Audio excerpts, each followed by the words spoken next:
Voy a iniciar de nuevo la grabación. Quienes están con nosotros dan permiso así continuando dentro de la reunión para que su voz o su imagen sea utilizada dentro de nuestros canales de YouTube. Entonces, hay que recordar que estamos leyendo el texto La Cábala Mística de Dion Fortune. Estamos bajo una mecánica de lectura filosófica de los textos. Cada uno de nuestros compañeros va a leer un párrafo, después dirá una o dos ideas de lo que entendió el párrafo y a continuación el resto de compañeros vamos a también dar nuestras ideas. Eh, Haciendo un resumen de lo que llevamos hasta ahora, hablamos acerca de la cábala como un estilo de yoga, es decir, como una forma de esoterismo, como una forma de ocultismo, en donde los diferentes personajes que han recorrido sus conocimientos han dejado una marca. Dion Fortune nos dice que la Cábala, siguiendo las ideas judías, fue o es la sabiduría de Israel, ese conocimiento esotérico y mistérico de Israel. Eh, Ella dice que este tipo de conocimiento tiene que ver con el karma de la raza occidental. La raza occidental para Dion Fortune vendrían a ser los cristianos monoteístas, por eso dice que sus raíces se encuentran en el judaísmo. Eh, También nos habla de la diferencia entonces de esta cábala judía de una cábala pagana, que vendría a ser panteísta y politeísta, y para Dion Fortune el monoteísmo vendría a ser más espiritual. Nosotros ya dijimos que no estamos creyendo lo que nos está diciendo Dion Fortune, sino que estamos partiendo de sus palabras para así nosotros mismos eh, debatir lo que nos ha compartido sus enseñanzas. Entonces íbamos en este párrafo en donde dice, tampoco es necesario para nosotros hacer ciertas cosas o sostener determinadas ideas. Ahí, ¿quién quiere leer? ¿Quién quiere comenzar a leer?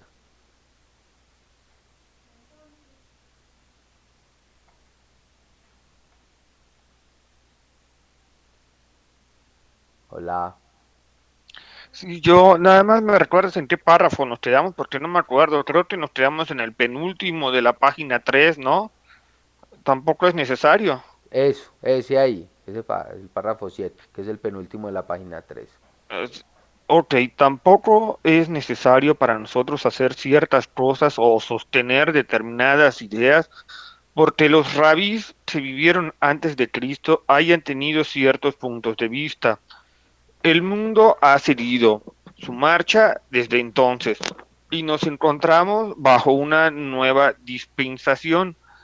Lo que entonces era verdad en principio lo sigue siendo ahora y por lo tanto es del mayor valor para nosotros. El cabalista moderno es heredero de los antiguos cabalistas, pero tiene que reinterpretar la doctrina y formular nuevos sistemas a la luz de la dispensación actual. Si es que la herencia que ha recibido representa un valor práctico para él. Listo. Danos, ¿qué entendiste de este párrafo? Pues ay, ¿cómo decirlo? Yo siento que se refieren como que hay ciertas reglas o cierta, no sé, teoría. Es como, o por ejemplo, un libro, la Biblia, el Corán o cualquier otro, se puede adquirir diferente interpretación a lo largo de los años, de los siglos o yo creo que a lo mejor también puede interpretarse diferente conforme vayamos evolucionando o yendo hacia atrás la humanidad. En nuestro caso, pues yo creo que vamos, a pesar de todo, vamos evolucionando hacia la conciencia. Entonces, lo que entendíamos antes, a lo mejor, un ejemplo que se me ocurre ahorita es por ejemplo, debes ayudar a tu prójimo, le das comida o demás. A lo mejor ahorita con el paso del tiempo evolucionamos y ya no es tanto darle comida, sino es, ¿sabes?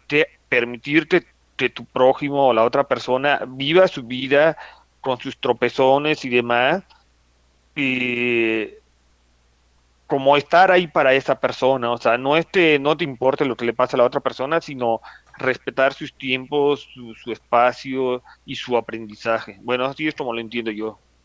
Gracias. ¿Alguien más quiere darnos su punto de vista?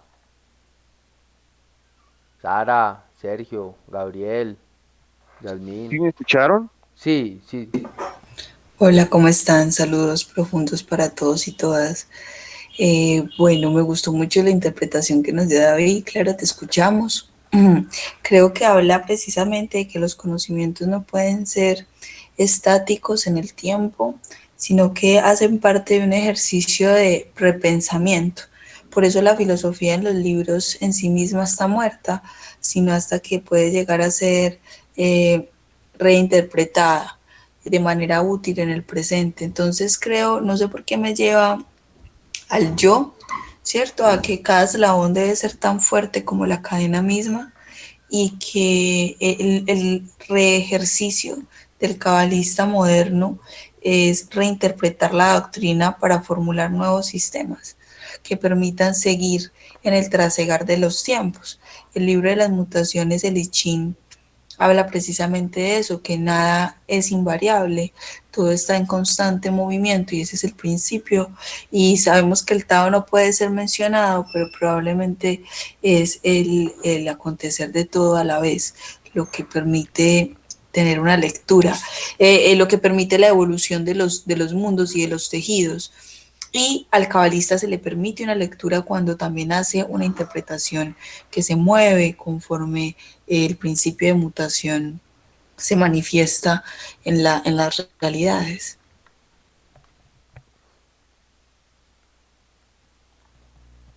Gracias, Yasmín. A mí me llama mucho la atención la última frase, ¿cierto? Que dice reinterpretar la doctrina y formular nuevos sistemas a la luz de la dispensación actual, si es que la herencia que ha recibido representa un valor práctico para él, ¿cierto? Para el cabalista moderno.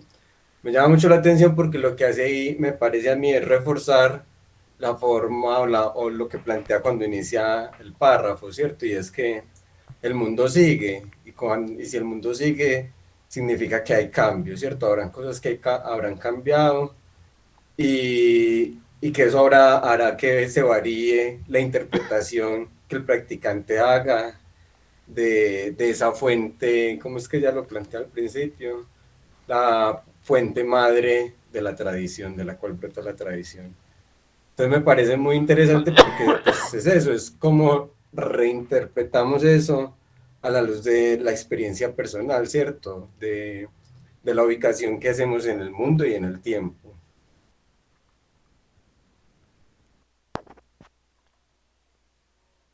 Gracias. ¿Alguien más quiere participar? Sara, Juan Pablo, Dariel, eh, Sergio.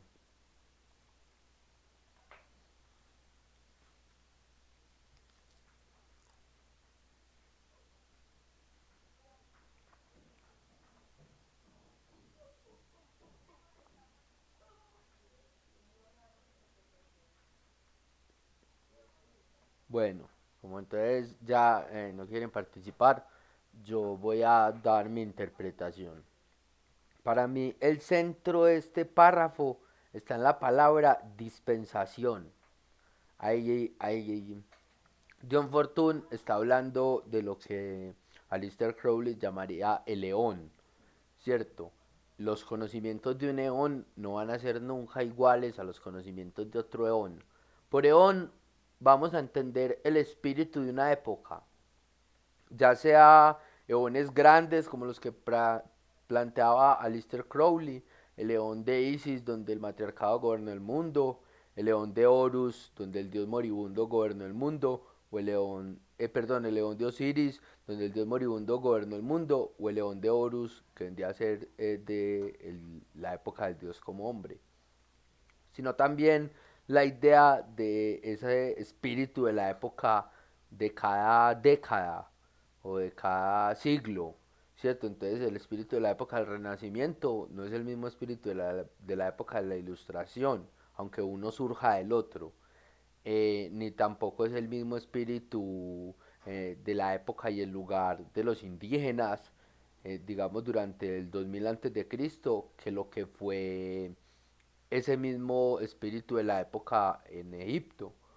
o en China, ¿cierto? Cada persona, cada raza, cada tiempo histórico o cada momento tiene un desarrollo propio. Aquí también eso es lo que está diciendo Dion Fortune, que ese conocimiento del pasado solo tiene valor para el adepto cuando es capaz de hacerlo práctico en su propio eón.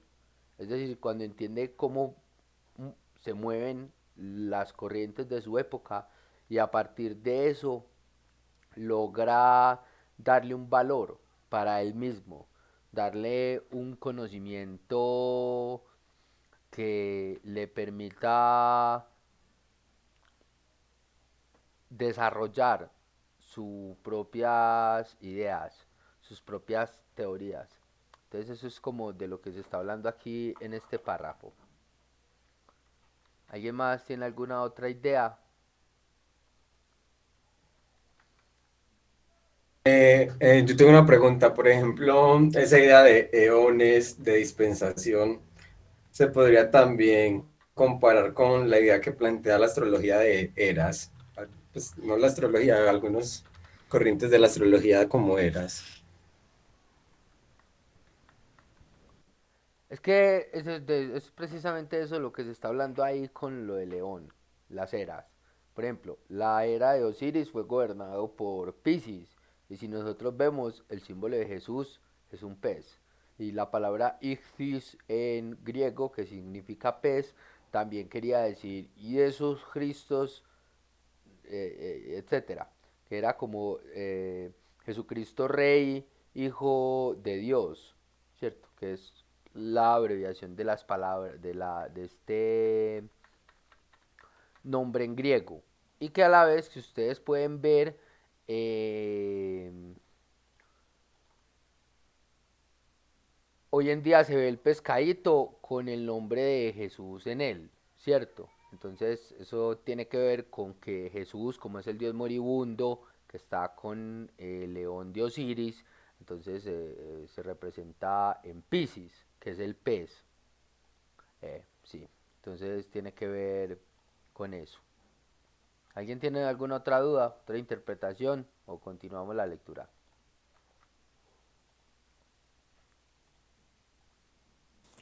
Pues yo también pensé lo de Crowley, lo de que los eones determinan la comprensión de las ideas, dependiendo pues de las capacidades y el avance, todo eso.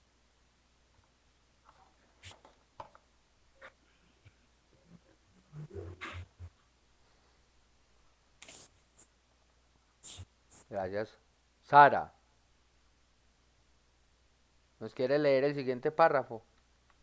Hola, sí, yo lo leo. Dame un segundito. Bueno. No proclamamos tampoco que las enseñanzas cabalísticas modernas, tal como las hemos aprendido, sean idénticas a la de los rabís precristianos, pero sí podemos afirmar que son descendientes legítimos de aquellos, con el desarrollo que ha sobrevenido después, naturalmente. Ay, ¿qué acaba? ¿Sigo con el otro? Es muy corto, sigue con el otro. Cuanto más cerca nos encontramos de la fuente, tanto más pura es la corriente. Para descubrir los primitivos principios no es necesario ir al manantial mismo. Un río recibe el caudal de muchos afluentes en su largo curso y esto no significa necesariamente que ellos contaminen las aguas originales. Si deseamos descubrir si son puras o no, no tenemos más que compararlas con la primera corriente original, y si la prueba es satisfactoria, no hay ningún inconveniente en que se mezclen con sus aguas y aumenten el caudal de la corriente. Lo mismo ocurre con la tradición. Lo que no es antagónico es completamente asimilado. Debemos probar siempre la pureza de una tradición, refiriéndonos a sus primitivos principios, pero también debemos juzgar la vitalidad de la misma, comprobando su poder de asimilación y desarrollo. Solo la fe muerta no es influida por el pensamiento contemporáneo. Gracias, Sara. ¿Quieres dar una interpretación del pasaje de los que leíste? ¿Qué Pues entendiste? lo que yo interpreto es que estos conocimientos no es como si uno no conoce, digamos, como la perspectiva que decías, como de la era de León, o como tal el conocimiento original, que pues a quién sabe qué cultura se remonta como tal, no significa que no tenga valor el conocimiento. Como decías antes, que puede ser reinterpretado según la época, pues el hecho de que no venga de la misma, de que venga de otra fuente, mientras digamos se complemente con la fuente, eso entendí yo, y no como que la contradiga o algo así, pues según entiendo, pues no pierde su valor, sigue siendo valiosa. Gracias. ¿Alguien quiere dar otra interpretación o complementar lo que está diciendo Sara? Yo me recordé mucho de un texto, él es como un antropólogo, Levi Strauss, que se llama Cómo mueren los mitos. Y él trata como a partir pues de abordar como el esquema de un mito, de plantear cómo cambia a partir de espacios geográficos y del tiempo, ¿cierto?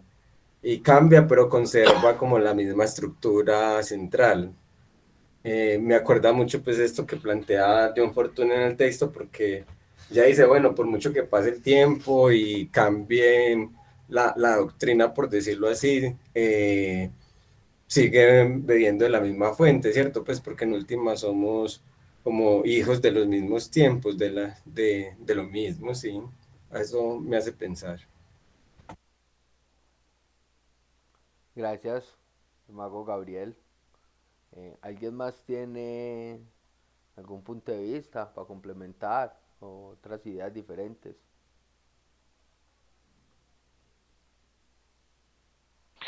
Pues yo realmente creo que ya los compañeros lo han dicho, pero a mí me parece muy interesante ese punto de vista de cómo hacen la analogía con un río donde pueden co- con, confluir varias corrientes y mantener la esencia. La verdad es que yo nunca lo había visto así.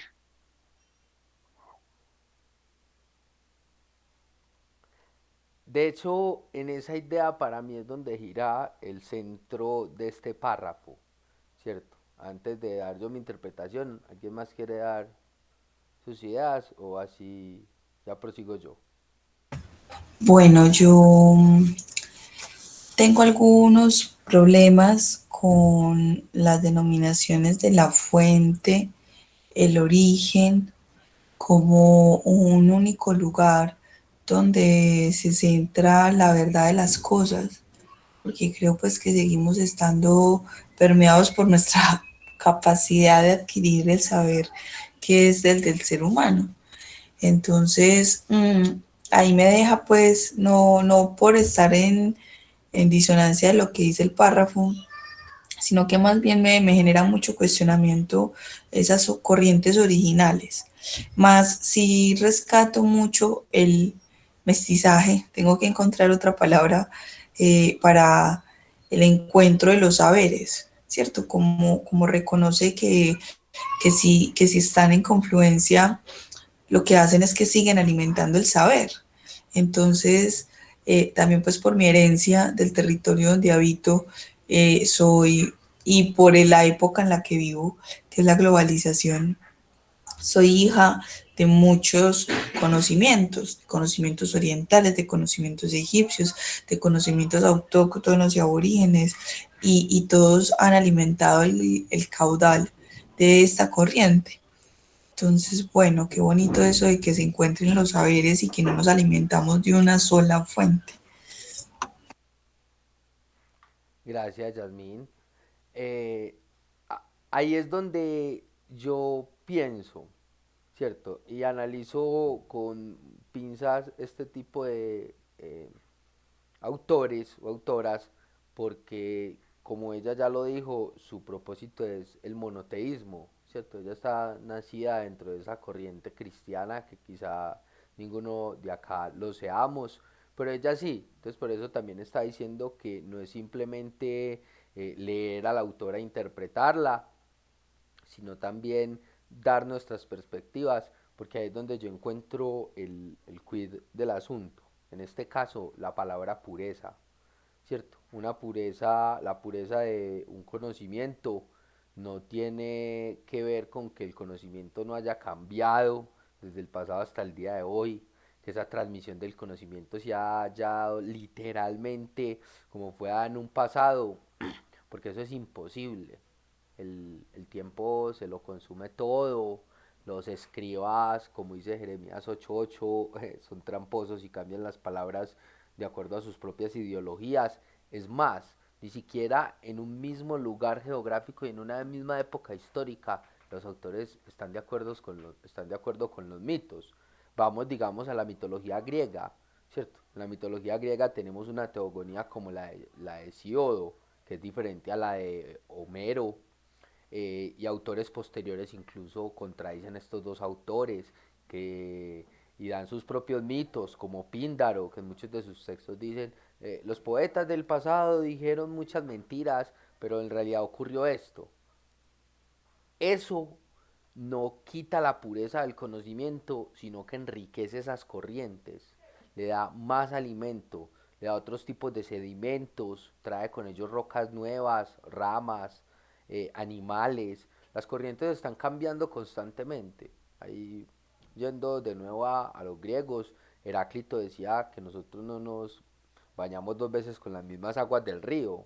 Las aguas del río están cambiando constantemente y hasta el mismo río está cambiando por la intervención de la naturaleza, por la intervención del ser humano con voluntad, por la intervención de fuerzas ciegas, que es lo mismo que ocurre con las tradiciones y los conocimientos. Esta imagen del río es muy poderosa porque cada uno de nosotros es una corriente de su propia conciencia, que tiene que ver mucho con ese flujo del tiempo y ese paso del tiempo que ocurre tanto dentro de nosotros como por fuera. Lo importante acá es entender el hecho de tomar, de ingerir esos líquidos de las fuentes, de las diferentes fuentes, cada una con sus conocimientos propios. Aleister Crowley siguió muy bien este precepto, y si ustedes ven el árbol de la existencia propuesto por Crowley, eh, nos damos cuenta de cuánta cantidad de conocimientos el propio Crowley puso cuando estaba interpretando el árbol de la vida. Él asimila eh, el I Ching, del que ahorita nos habló Jasmine, también nos habla de los dioses egipcios, de los dioses griegos.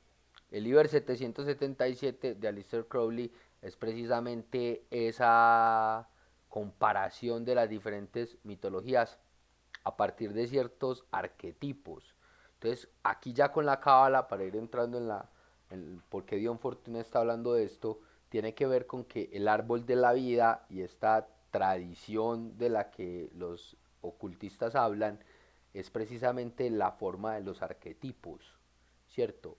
Además, que esa forma de los arquetipos solo y únicamente tiene valor cuando es el adepto o la adepta quien le da su uso práctico, quien sabe que para ella o él el arquetipo de la muerte dentro de los griegos pudo ser Hades, pero dentro de los egipcios eran otros, que había otro tipo de estructura de ese abismo, había otro tipo de estructura de la guerra, tenían diferentes tipos de dioses de la guerra o de diosas. Incluso dentro de la propia mitología, como ya les había dicho, aparecen los arquetipos en diferentes versiones, como Ares, que es el dios de la guerra, pero Atenea también es la diosa de la guerra. Y mientras que el primero lo comprendemos desde el punto de vista bélico y destructivo, la segunda la entendemos desde el punto de vista de la sabiduría y de la estrategia. Eso es lo que le da vitalidad realmente a los conocimientos, las transformaciones que uno puede hacer para poder darle un valor, en este caso práctico, dentro de los conocimientos mistéricos. Bueno, ¿quién quiere leer el siguiente párrafo? Sería el segundo párrafo de la página 4.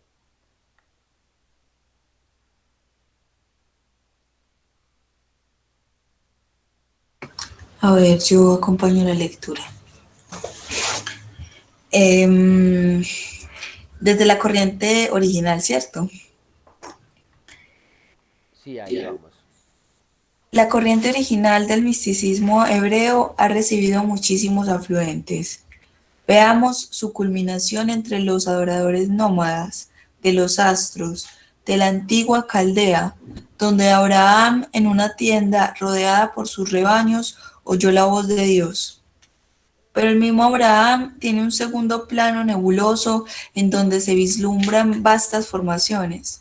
La misteriosa figura del gran rey sacerdote, nacido sin padre y sin madre y sin descendencia, que no tuvo principio ni fin de su vida, le administra la primera cena eucarística de pan y vino después de la batalla con los reyes en el valle, los siniestros reyes de Edom, comillas, que gobernaban antes de que hubiera un rey en Israel, cuyos reinos eran fuerzas desequilibradas. Gracias. Un párrafo, yo creo que ha sido el párrafo más difícil con el que nos hemos encontrado porque está haciendo referencia a ideas hebreas, de la mitología hebrea. Pero, Yasmín, ¿quieres decirnos qué entendiste de este párrafo? Mm, no, la verdad no tengo nada por decir. ¿Alguno tiene una interpretación que pueda darnos su punto de vista sobre lo que entendió o doy la interpretación debido a la dificultad del párrafo? Pues No, creo yo que estoy muy menciona sano. lo del párrafo anterior. Dale, dale. Bueno, creo que menciona lo del párrafo anterior, pues de que la corriente hebrea ha recibido muchísimos afluentes de diferentes líneas de pensamiento o doctrinas. Y la hace la referencia a la combinación de los adoradores de los astros. Y pues menciona a Abraham con eso, pero yo creo que lo principal es eso. Gracias, Gabriel. ¿Qué nos ibas a decir? No, yo entiendo que, o sea, las palabras que usa hacen alusión como a unos mitos específicos que tienen que ver con Abraham, pero como no conozco el tema, así quedo como muy sano. Bueno, entonces voy a explicarles. Aquí Dion Fortune está hablando de la mitología hebrea, ¿cierto? Incluso ella está diciendo que incluso la mitología hebrea, que se precia de ser tan antigua, no es original. Está diciendo que el mismo Abraham, padre del monoteísmo, según esta mitología, que algunos dicen que Abraham incluso pudo haber sido Ajenatón, Abraham bebió de los conocimientos de los nómadas caldeos, de los, como llama Dion Fortune, adoradores de las estrellas, que eran los magos de Babilonia, ¿cierto? Abraham se alimentó de esos conocimientos. De hecho, el hebreo se creó dentro de las catacumbas de Babilonia, o la escritura hebrea, según estos mitos. Yo considero que llegar al pasado y saber qué ocurrió en realidad es imposible, no tenemos forma de comprobarlo. Pero lo mismo podríamos decir de Moisés, ¿cierto? Moisés no aprendió el conocimiento de la nada y no solo recibió el conocimiento, de los hebreos cuando estuvo en el desierto en solitario y la zarza ardiente le habló, sino que como Moisés fue criado, siendo hijo menor del faraón, a él le tocaba aprender los misterios de los sacerdotes egipcios. Entonces, Moisés también bebió de los conocimientos de los de otro pueblo, en este caso el egipcio, y ni qué decir de los hebreos que quizá hayan inventado la cábala judía en el siglo XIV, en el siglo XV, que ellos bebieron de los conocimientos de los neoplatónicos, de los neopitagóricos y de todos estos personajes que estaban llegando a Zaragoza, hasta el conocimiento árabe y de otros pueblos. Entonces también está hablando de eso, de que ni siquiera el conocimiento de los hebreos es un conocimiento original. De hecho, esta figura del rey de Israel, que es el que da orden, eh, no es una figura judía, es una figura que viene de los hebreos, perdón, de los babilonios, que eran los que hablaban de ese rey no nacido, sin padre ni madre y sin descendencia. Algunos incluso decían que era hermafrodita porque tenía las dos naturalezas.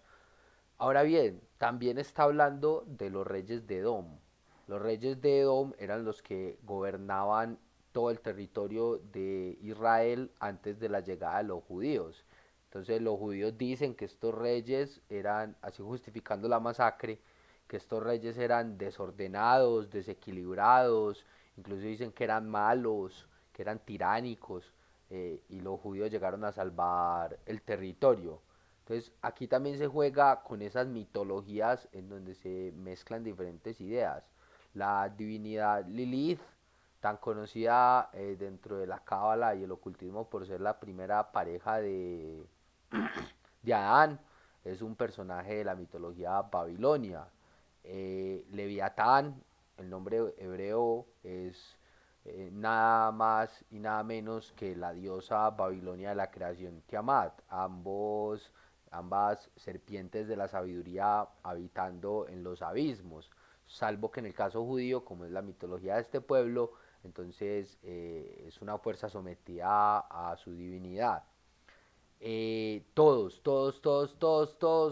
los pueblos tienen una mezcla de conocimientos de diferentes corrientes. Entonces esto es como a lo que estaba apuntando Dion Fortune, cómo todos esos conocimientos se mezclan y le dan un valor práctico o le entregan un valor práctico a quien estudia y practica estos conocimientos mistéricos.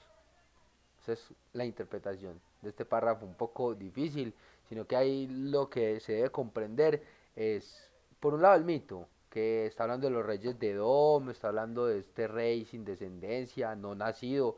Si ustedes ven en la mitología hebrea, Dios es un no nacido, no tuvo padre, no tuvo madre, se engendró a sí mismo en el seno de las aguas, o ni siquiera se engendró a sí mismo. Hay también quienes dicen que Dios no se pudo engendrar a sí mismo porque ha existido siempre, sin principio ni final. Entonces así miren cómo se generan esas diferentes mitologías dependiendo del punto de vista de quien las esté interpretando. Bueno, ahora, ¿quién quiere leer el siguiente párrafo?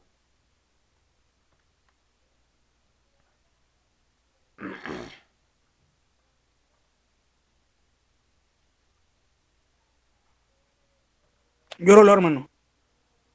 Dale, léelo. De generación en generación podemos trazar el intercurso de los príncipes de Israel con los reyes sacerdotes de Egipto.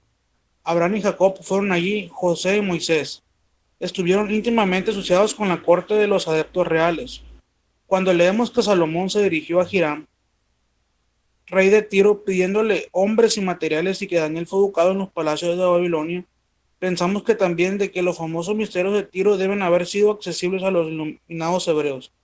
Y nos damos cuenta que la sabiduría de los magos debe haber influido profundamente en el esoterismo del pueblo de Israel. Gracias. ¿Quieres darnos alguna interpretación? Pues me recuerda lo que usted acaba de decir, que toda la cultura y el conocimiento bebe de otros, que el esoterismo israelita fue influido por magos caldeos, o incluso en otras épocas, pitagóricos, todo ese conocimiento influyó en la formación de la cábala como tal.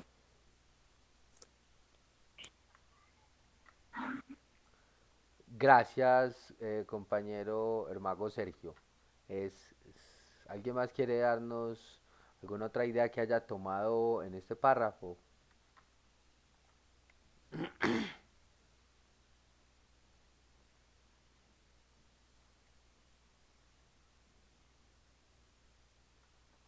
Bueno, el párrafo está hablando de lo mismo. Aquí algo que tenemos que tener en cuenta y que introduce, ya lo había medio dicho de alguna forma, pero aquí se hace más evidente, es la idea del rey sacerdote, ¿cierto? No simplemente el rey que hereda el título por línea familiar, sino ese rey que manda porque es un sabio, ¿cierto?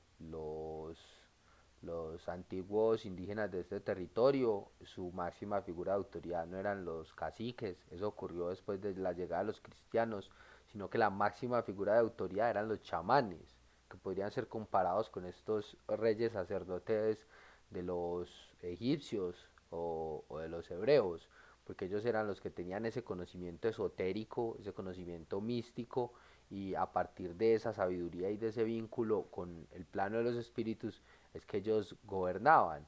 Aquí Dion Fortune, siguiendo pues como el lenguaje de la Golden Dawn, los llama iluminados hebreos. Aquí tendrían otros nombres entre los hinduistas también. Entonces por eso es importante que nosotros que nacimos en esta época, como está diciendo Yasmín, sepamos que no hay ya una raza pura de la que nosotros seamos herederos de ese karma. Entonces no hay una raza pura de Israel que sean herederos de ese karma. No, pues en términos generales, porque seguramente los israelitas ya habrán mantenido algunas líneas internas, ya que son un pueblo tan viejo. Pero para nosotros que estamos existiendo en este mundo globalizado y que ha habido tanto mestizaje, no solo de ADN, sino también de diferentes tipos de conocimientos. Entonces se nos presenta un karma que parte en un principio del individuo y en segundo lugar del territorio y el tiempo en el que nació, porque ese territorio también determina la posición de los astros en su propio nacimiento. Aquí Dion Fortune nos menciona los misterios de Tiro, por ejemplo, que son otro tipo de misterios diferentes. Lo que quiere decir que hay muchos, no solo uno, dos, tres o cuatro o cinco grandes corrientes de misterios, sino que son muchos ríos, muchos ríos. Y si nosotros vemos el planeta Tierra actual como lo entendemos, no solo hay un mar, sino que hay muchos. Entonces, así como los ríos van a los diferentes mares y los mares no se llenan y alimentan las nubes también con sus aguas y vuelven y empiezan a hacer los ciclos, lo mismo ocurre con estos conocimientos. El agua que se evapora del mar, ¿de qué río viene? Es casi imposible saber de cuál. Y va a volver a alimentar la fuente nuevamente de otro río o del mismo río. No sabemos cómo funcionaría ahí en ese aspecto porque ese movimiento es casi infinito. Entonces son muchos los tipos de conocimiento que pueden llegar ante nosotros. Bueno, ¿quién más quiere leernos?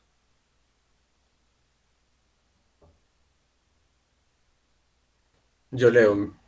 Eh, Listo, Gabriel, gracias. Esta antigua tradición mística de los hebreos poseía tres escrituras, los libros de la ley y los profetas, que se conocen como el Antiguo Testamento, el Talmud o colección de comentarios eruditos sobre aquel y la Cábala, o interpretación mística del mismo. De estos tres libros, los antiguos rabis decían que el primero era el cuerpo de la tradición, el segundo su alma racional y el tercero su espíritu inmortal. Las personas ignorantes pueden leer con provecho el primero y los eruditos pueden estudiar el segundo, pero los sabios son los que meditan sobre el tercero. Es realmente muy extraño que el cristianismo no haya buscado las claves del Antiguo Testamento en la Cábala. Gracias. Danos una interpretación o qué has entendido tú de este párrafo. Bueno, primero que ya menciona que hay tres escrituras básicas de la tradición de los hebreos, ¿cierto? Que son el Antiguo Testamento, el Talmud, bueno, el Antiguo Testamento que ya lo menciona como el cuerpo, ¿sí o qué? El Talmud, que son los comentarios de los eruditos sobre este Antiguo Testamento, que ya lo menciona como el alma racional. Y la Cábala, que es la interpretación mística del Antiguo Testamento, como el espíritu inmortal. Mm, y ya pues ahí hace como unos calificativos a quienes sigan a estos. Y la conclusión sí que es una pregunta que uno también se hace, que porque el cristianismo nunca trata de ir como a sus fuentes. Gracias, el mago Gabriel. ¿Alguna otra persona quiere decirnos sus ideas, punto de vista? Juan Pablo, no hemos escuchado la voz.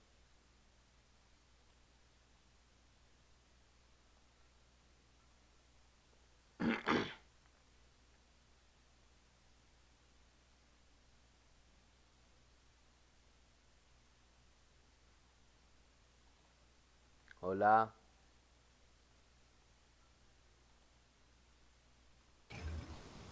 Bueno, yo voy a realizar mi aporte, quizás sobre la idea con la que se cierra el párrafo respecto a que es muy extraño que el cristianismo no haya buscado esas fuentes.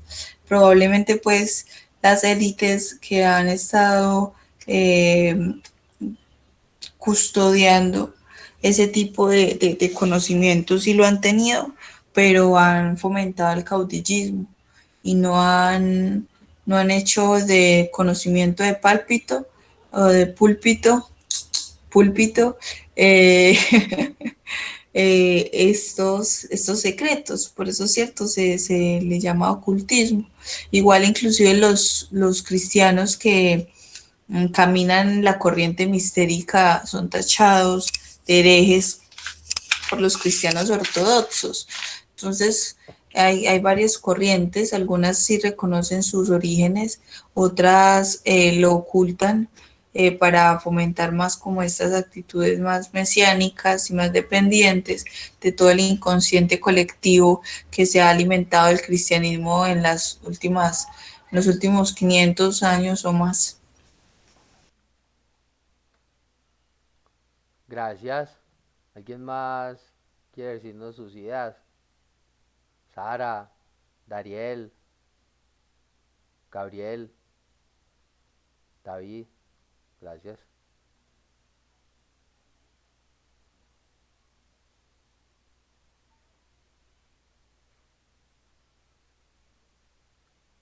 Con eso que mencionaba Jazz, me hace pensar mucho en lo que en unos párrafos más arriba John Fortune mencionaba como la fe muerta, ¿cierto?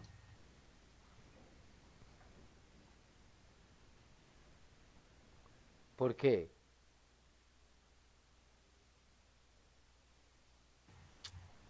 Precisamente por eso, pues porque muchos, digamos, practicantes o personas pertenecientes a las religiones cristianas no conocen, digamos, estas partes mistéricas de sus creencias, ¿cierto? Es decir, esas fuentes, pues, esos orígenes hebreos y de esas escrituras, pues, bíblicas del cristianismo.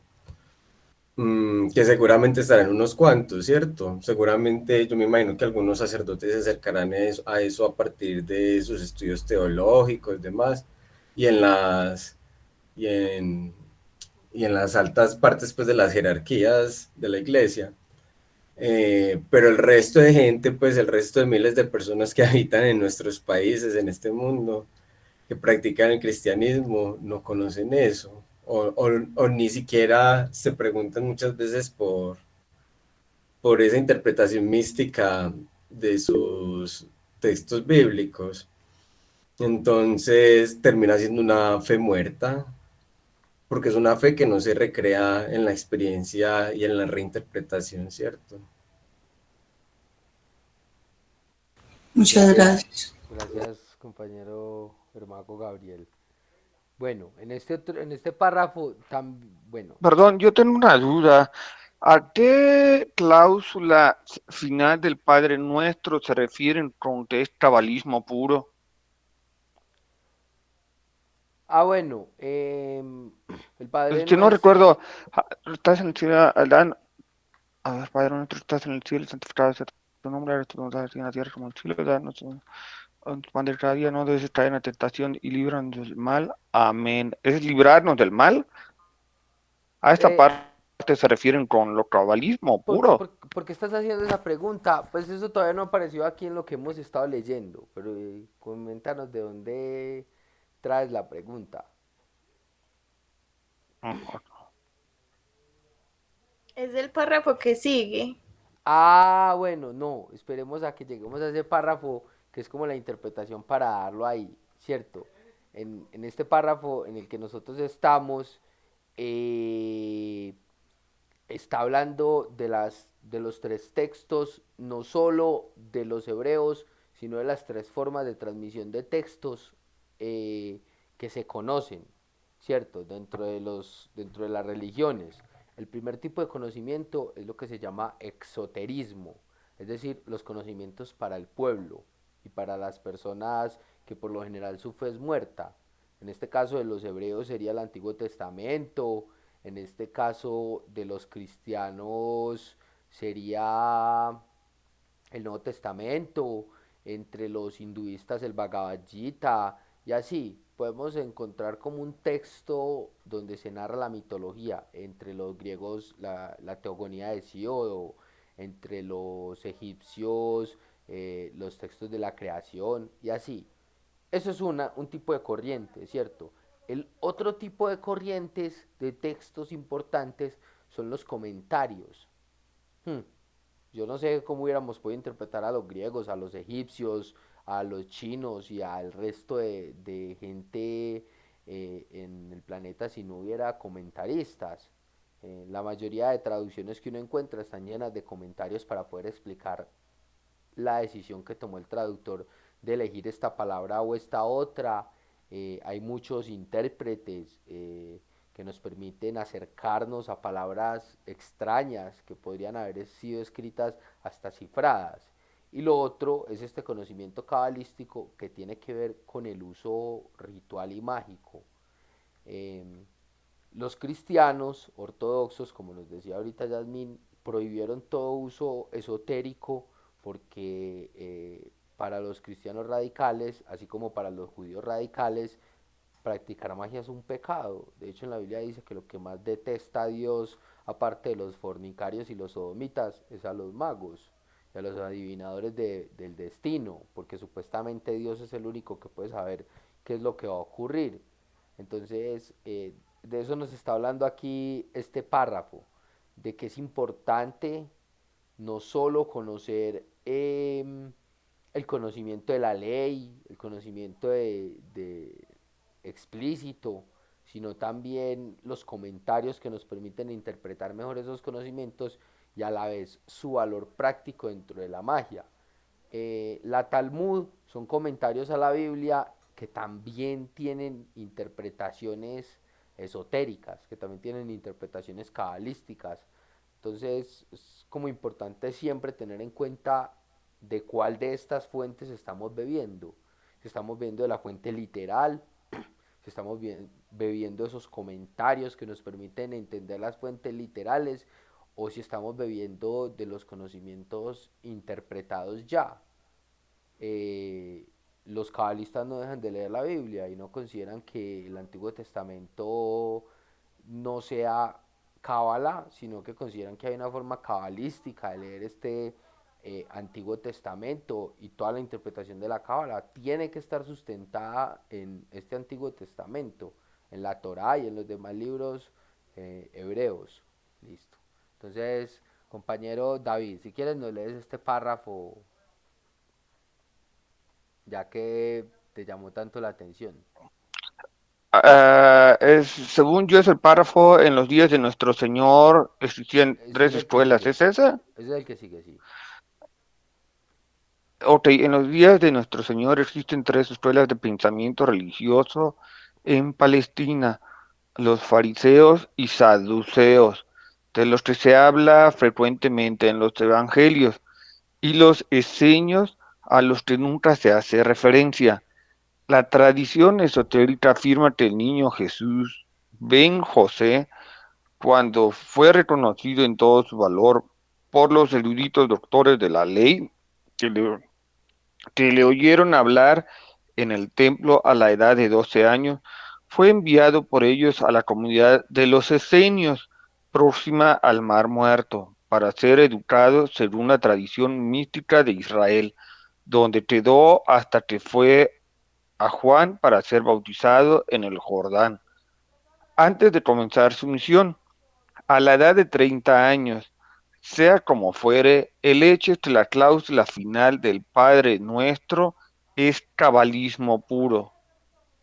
Malkuth 14, el reino, Jod, el poder, y Nazaret, la gloria, forman el triángulo básico del árbol de la vida, con Yesod, el fundamento o receptáculo de las influencias, como punto central.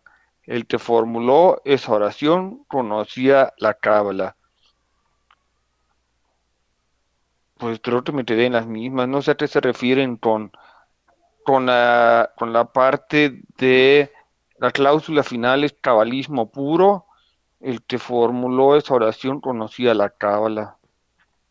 Bueno, primero, aquí en el párrafo nos están hablando de las diferentes escuelas en Israel para fundamentar, digamos que los fariseos eran los que conocían la ley escrita, los saduceos eran como los comentadores, mientras los esenios eran los que tenían ese conocimiento esotérico. Para responder a tu pregunta y permitir que los compañeros nos comenten sobre lo que percibieron aquí en el párrafo, lo que pasa es que el Padre Nuestro que enseñan dentro de los católicos es un Padre Nuestro que no está completo, ¿cierto? El texto original eh, no termina así, no termina y líbranos del mal, amén, sino que termina porque tuyo es el reino, el poder y la gloria. Entonces ahí es donde está esa interpretación de la que está dando Dion Fortune, que está diciendo, porque tuyo es el reino, es decir, Malkuth, que es la Sefira 10, ya después iremos a analizar cada una de estas cláusulas, el poder que vendría a ser Hod, ¿cierto? Eh, y la gloria. Entonces, eso es a lo que se está refiriendo ahí. La primera persona que habló así como explícitamente de ese pasaje, que está en Mateo 6 9 13 fue Eliphas Levi, en el texto de Dogmas y Rituales de la Alta Magia. Él dice ahí que el que supiera el poder cabalístico de esta frase, dice, porque tuyo es el reino, el poder y la gloria para siempre jamás, igual termina para siempre jamás, eh, comprendería el secreto de los conocimientos mistéricos, ¿cierto? En griego incluso la, la palabra es más poderosa, porque en griego nos están hablando de la palabra aion, y la palabra aion es el poder de la eternidad. Donde dice por todos los siglos es porque se está refiriendo también a esa idea de que Dios es inmortal, de que Dios no tuvo principio, de que Dios no tuvo final. Entonces, eso es lo que ocurre ahí, en esa frase del Padre Nuestro, que no es la conocida, porque como te digo, el cristianismo eliminó esa última parte precisamente por este valor cabalístico. Entonces los únicos que tienen derecho a saber ese Padre Nuestro son los iniciados dentro de los misterios cristianos, que como bien nos lo dijo Dan Brown, ¿cierto? Él fue el primero que reveló así de forma tan globalizada. Los iniciados dentro del conocimiento cristiano son los del Opus Dei, que que hacen sus misas con 7 sacerdotes y cuando terminan el Padre Nuestro lo terminan con esta frase, porque tuyo es el reino, el poder y la gloria por la eternidad. Amén. Entonces ahí es donde entramos en la confusión eh, de este pasaje. ¿Alguien más quiere decir algo? Gracias.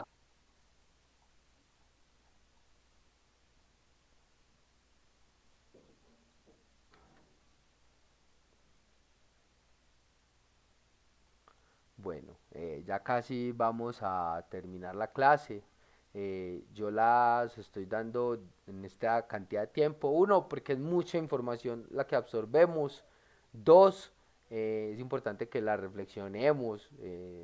Leer es el arte de las vacas. Es decir, uno tiene que ir despacio, interpretando. Por eso hemos detenido en cada párrafo. Y también es importante para el canal de YouTube porque cuando un video dura mucho tiempo, si no es un en vivo de videojuegos, dura mucho tiempo, la gente por lo general no se lo ve todo, sino que lo ve hasta un pedazo, quizá después lo siga viendo y lo termine de ver, pero por lo general no se termina. Entonces por eso termino las clases así. ¿Quisieran decir unas últimas palabras para que nos despidamos? ¿Qué dudas tienen? ¿Qué ideas les ha quedado? Gracias.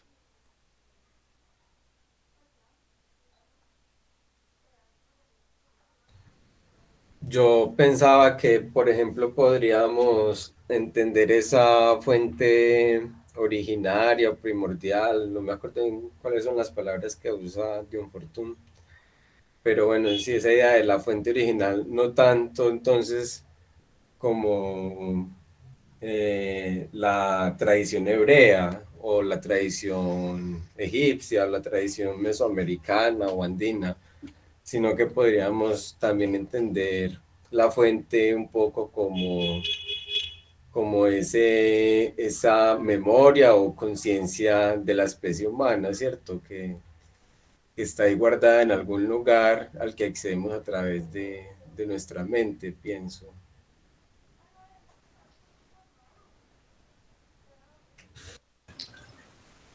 Bueno, yo les agradezco mucho porque igual la lectura en conjunto me ha traído otro tipo de experiencias y sobre todo como de escucharles y ver todo el saber que hay alrededor. Me gusta esa posición de que nos pensemos la fuente desde otra concepción. Quisiera como aportarle a este río de saber que la fuente somos nosotros mismos y nosotras mismas. Cada una es la fuente, cada una es la conexión. Es el único espacio donde podemos procurar la unidad,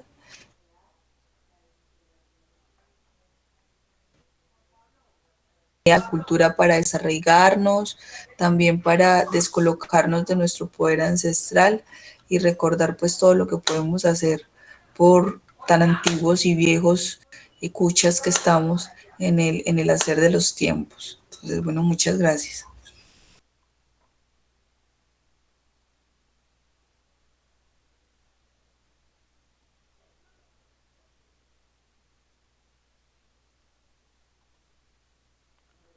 Bueno, gracias a todos y todas por haber participado el día de hoy. Pues ya veo que no quieren comentar más después de los comentarios de Gabriel y Yasmín.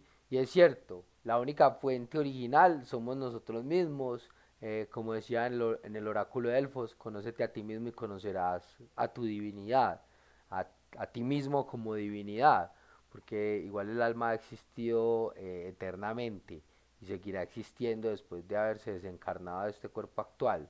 Entonces es muy importante eso, volver siempre a nosotros mismos y entender que cualquier conocimiento, sea judío, cristiano, hinduista, chino o de cualquier parte de este globo terráqueo, eh, nos sirve para encontrarnos a nosotros mismos. Tiene que servir es para alimentar nuestra fuente, para que nuestra fuente sea más grande y a la vez podamos dar de ese conocimiento y esas semillas a otras corrientes y a otras fuentes que se nos aproximen, que es lo que estamos haciendo precisamente en este curso, que por eso me gusta la palabra curso, porque estamos en esa corriente de pensamientos que nos permite alimentarnos. Entonces, bueno, muchas gracias a todos y todas por haber participado. Espero que dentro de 8 días nos volvamos a ver. David, cuéntanos. No, nada, muchas gracias. Solo quería dar las gracias. Muy interesante la clase y pues todo lo que aportan. Muchas gracias. Está bien. Entonces nos veremos ya dentro de 8 días y hay que compartir, leer, estudiar. Esa es la consigna. Estudiar y estudiar y estudiar, pero no para que sea letra muerta. No la llamemos fe, pues yo no tengo fe. Mi creencia no está basada en la fe, pero que no sea letra muerta, sino que pongamos en práctica el hecho de asimilar, de ingerir, de alimentarnos de todas esas corrientes para el conocimiento de nosotros mismos y nuestras divinidades. Solve et coagula. Gracias, chao. Gracias, hasta Dale, luego. saludos, nos vemos. Chao, Sí, saludos, hermano, muchas gracias. bendiciones.